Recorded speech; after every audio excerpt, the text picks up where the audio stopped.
college football. Now, Big 12. This weekend's games. Oklahoma State in Fort Worth against TCU.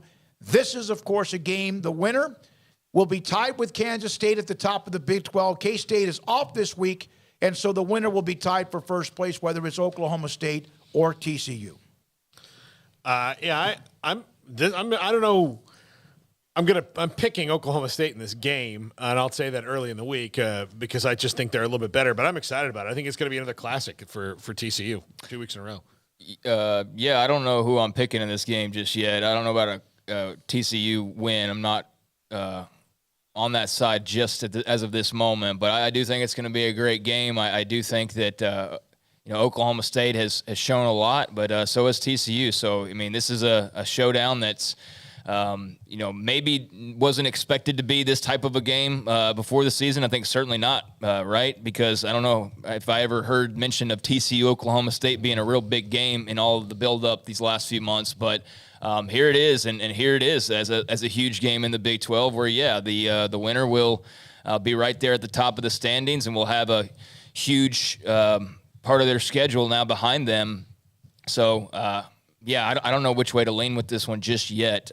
What did I say earlier? Did I say TCU earlier? I think I might have. But I also said that on the podcast we recorded that I am not sold on that result just yet. So check back in a couple more days when we have to make our picks. But, this should be a great game. All right, the other one that will be really, to me, intriguing, although Oklahoma in a free fall, Kansas coming off the loss, looks like Bean might start again. He is. Okay, he will start again. At Oklahoma, Kansas can jump right back near the top. If they can win, go to 3-1. Oklahoma, of course, right now, none of us have any idea what to expect going forward. I don't know if Brent Venables knows what to expect going forward. Well, I think they expect Dylan Gabriel to be back, and I think Vegas expects an Oklahoma win, or else they're trying to get money coming in on the KU side because that's a spread that's very much in Oklahoma's favor at last check. So that's of interest, especially given what we saw last weekend. It's in Norman. I don't know how much of a difference that makes, honestly, but it's nice to be back at home after a rough go of things in Dallas. So I'm very curious to see if Gabriel's back. I think everybody is, and if so, then can he be the missing piece that not necessarily would go on and won them that game last week, but it would have been far more competitive had he played. I think we can all acknowledge that. To what degree? I mean, maybe Texas still wins in a blowout. Who knows? But at least Oklahoma would have scored some points, in my opinion. So they're far more competitive with him. I'm sure that's playing into that because you wouldn't pick OU without Dylan Gabriel to win this game. So, I think that you're watching the quarterbacks in this one more than anything is, Jason being able to play the way he did last weekend, and is Gabriel back? And if so, is he able to play at a high level for Oklahoma and try to get them, off the schneid? All right, the other one, West Virginia Thursday night against Baylor at home. Baylor's never won in Morgantown.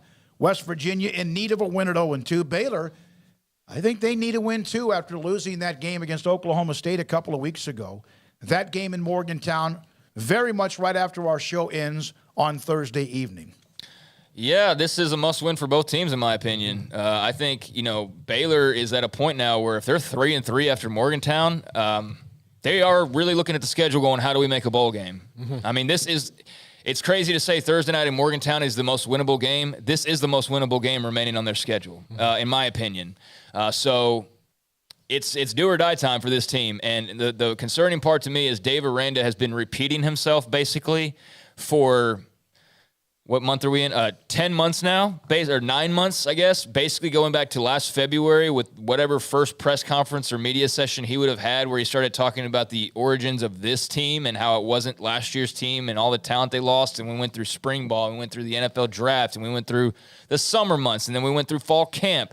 And now we're halfway through the season, and he's saying the same exact things that he was saying back in March during spring ball about this team, about the complacency in the veterans, not, hey, this isn't last year's team, while also talking about the youth and trying to put it all together. And that's just really concerning to me. So I have no doubts that West Virginia could win this game if Baylor's not careful and doesn't play, at a high level going into Thursday night. So, and West Virginia's got their backs against the wall. They want to make a bowl game as well. Neil Brown needs to get wins. It's a big home game for them.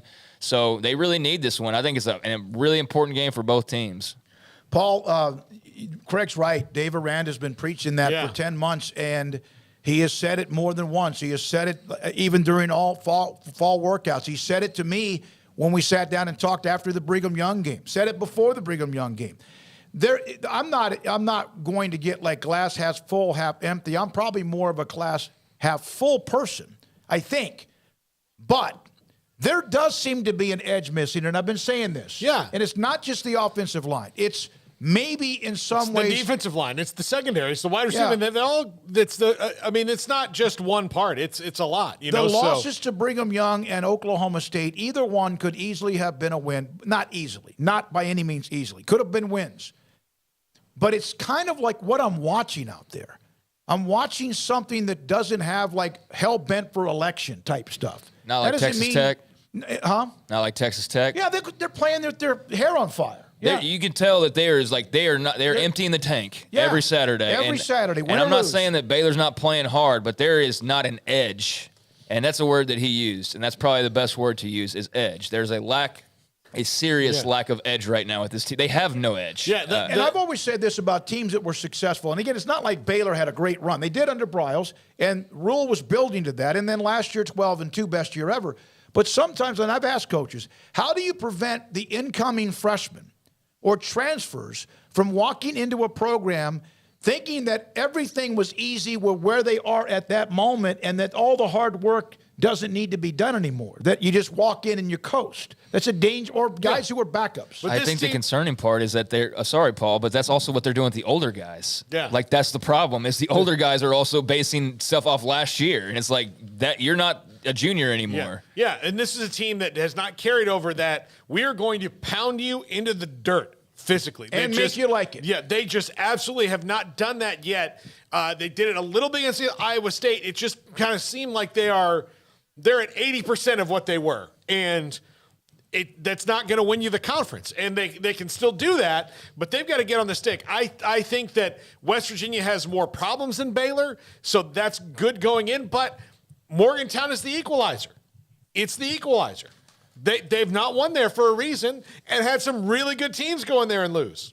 Really good teams. Yeah, no, they did. And so the game with Brigham Young had the more edge. Doesn't mean it wasn't a very competitive. It was a great game. It's also hard to watch at times, but it was an incredibly physical, tough, almost a throwback game. But you still see games like that even today. I saw somebody make a comment in regards to Baylor and kind of talk about them of like, I don't understand why, and I'm paraphrasing here, but I don't understand why the talk's got to be like feast or famine in terms of it's like Big 12 titles, a goal, or we're not making a bowl game. And I agree that there can be extremes. And if you were doing that in like week 2 and in week 3 and whatnot, like, yeah, that's absurd to go like, oh my gosh, we might not make a bowl game because we lost to BYU in week 2. Like that's a little bit silly. But right now, I don't think it's all that silly. It's not all that silly. If they are 3-3 after this game, where are 3 more wins coming from? Well, I mean... No, I know they could come from anywhere, but I'm just saying, where is your faith they're going to go win 3 more games? So that's why there's a conversation, if they lose this week, about, like, do they even make a bowl game? And on the other side of that is the Big 12 championship part of it. If they don't win the game this week, their chances of making the Big 12 championship, fellas, are, like, barely above 0. They will have already had 2 losses, and the meat of their schedule still remaining, so... That's why this one's important. If your goal is to go into the postseason and make a bowl game, win a Big 12 title, and do all that again, you kind of have to win this game unless you're planning on going out and finishing the rest of the way unbeaten, which given who you have in store and given that you'd be 3-3 with this schedule is pretty unlikely because part of the reason why you're losing games are the same issues we were discussing from the very beginning, which why would those change after this loss when they didn't change after all the other times? So that's why I'm looking at this one like, this is your fork in the road. Do you want to go to the postseason and still have a chance to play for a title? Or do you want to sit there and kind of have to, by the skin of your teeth, make it? That's what we're going to find out. And when we gave predictions before the year, for some of you, because we have covered Baylor, we do cover Baylor, we also opened up our arms to the entire conference in America, quite frankly, and that's why we have all the subscribers. We appreciate that. We weren't... they're going to run the table. Craig said 8-4 and got hammered for it. Where are those 4 losses coming from? Now you need to find out where 4 more wins are coming from, and or maybe 5, 6, or 7. Now, one more game, and it's the team coming off their huge win and the blowout win of Oklahoma. In the last few years, Texas could do this and then blank the bed. Iowa State, who can't score against a team in Texas who can score a lot and also pitched a shutout. Texas at home against Iowa State. I predict the TV ratings for this will be huge. No, I'm just kidding. I think that Texas has definitely had some false alarms in the past. I don't think that last weekend was a false alarm. I do think it was a product of just a horrible Oklahoma team, but I think it was also a product of a pretty good Texas team. I'm not saying they're going to go unbeaten the rest of the way, but I do think they're a team that you can have that conversation about and have a good case for why they might. Now, granted, it's football and crazy things happen, but they're built pretty tough right now. And, Ewers just gives them a different dynamic that they haven't had. I think not only from a play standpoint, but also from just a leadership and confidence standpoint. He is that cool hand back there, and there's a lot of confidence and faith in his skills, and I think that they realize that all we got to do is do our jobs, and with a guy like him, he's going to do his job, and that's all we can do, and if we do that, then we're going to be pretty dang good, and we're going to be able to celebrate games like we celebrated last Saturday. So I think they're for real in terms of moving in the right direction and improving their culture and not being typical Texas of like, well, we just deserve to win. That doesn't seem to be the case with this team. It's like they know they're really good, but they know they have to go and earn those wins. Yeah. And they know to earn those wins, they have to do their job. And I think that's the difference for them. Iowa State's just a mess. Yeah. The whole state of Iowa, in terms of their two biggest brands, is a mess offensively. I think this is a Texas win relatively easily when all is said and done. I don't have a lot of faith in the Cyclones being able to score points. I mean, they have struggled scoring points, and the offense at times has been a wreck, and they'll need a couple of – I think they'll need Texas to throw up all over themselves with like 4 or 5 turnovers. They've had some excruciating losses, Iowa State has. Yeah, they have. Man. All right, when we come